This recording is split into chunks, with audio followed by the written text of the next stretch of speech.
Lebanon का Hezbollah Gaza युद्ध के बीच इजराइल को ऐसे ऐसे झटके दे रहा है जिसकी वजह से उत्तरी बॉर्डर पर इजरायली फौज की कमर टूटती जा रही है। पहले तो सैनिकों की जान का नुकसान, वहीं दूसरी तरफ नुकसान सैन्य उपकरणों और हथियारों का, जिनकी कीमत अरबों डॉलर में है। इजरायली सेना को हिजबुल्लाह के साथ अघोषित जंग लड़ना सबसे ज्यादा महंगा पड़ रहा है। और तो और हिजबुल्लाह अब इजराइल के कई संवेदनशील सैन्य ठिकानों की जानकारी तक ले चुका है, जिसकी वजह से इजराइल के भीतर सैन्य ठिकानों, हथियार कारखानों और फैक्ट्रियों जैसे अहम टारगेट अब हिजबुल्लाह के निशाने पर हैं। और अब इसी कड़ी में हिजबुल्लाह ने 11 अगस्त 2024 को इजराइल पर सिलसिलेवार तरीके से कई बड़े हमले किए हैं। हिजबुल्लाह का कहना है कि उसने आईडीएफ के कई ठिकानों पर गोला बारूद बरसाया है।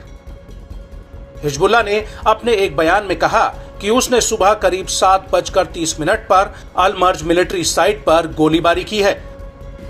इसके बाद करीब 9:15 पर हिजबुल्लाह के लड़ाकों ने अल राहेब मिलिट्री साइट पर जमा हो रहे इजरायली सैनिकों के ऊपर हमला कर दिया।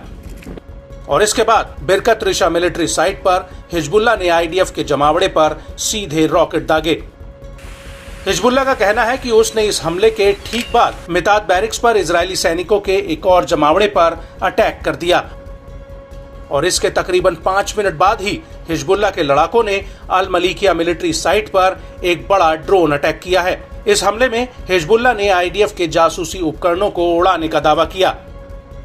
हिजबुल्लाह के मुताबिक उसने कब्जे वाले कफार चौबा हिल्स में आईडीएफ के अल अलम सैन्य अड्डे पर भी कई जासूसी उपकरणों को ध्वस्त कर दिया है। और इसी सैन्य अड्डे पर शाम को करीब 4:22 पर कई रॉकेट भी फायर किए गए। और इस हमले के बाद हिजबुल्लाह ने एक बार फिर से अल मलीकिया सैन्य अड्डे पर first person view drone fire कर दिया। और शाम होते होते करीब 7:20 पर हिजबुल्लाह ने इजराइल लेबनान सीमा पर बसे अल जिरदा मीटिंग पॉइंट पर एक और हमला किया। यहाँ पर भी इजरायली सैनिक इकट्ठा हो रहे थे। आपको बता दें कि इन हमलों से पहले इजरायली सेना ने हिजबुल्लाह को बहुत बड़ा झटका दिया था। दरअसल आईडीएफ ने अपने हवाई हमलों में 3 बड़े लड़ाकों को मार गिराया था। आईडीएफ ने लेबनान के ब्लिदा कब्जे में हिजबुल्लाह के लड़ाके मोहम्मद हनी हैदर को ढेर कर दिया था। इसके बाद हदाता कस्बे के अली समीर हिजाजी को भी आईडीएफ ने मार गिराया था। और इसके बाद लेबनान के बेतलेफ कस्बे के हुसैन गदबान की भी इजरायली सेना ने हत्या कर दी। आपको बता दें कि इजरायली सेना ने अल ताइबे और मारोब कस्बे और यातेर के बाहरी इलाकों पर बमबारी की थी, जिसका एक वीडियो भी सोशल मीडिया पर वायरल हुआ है।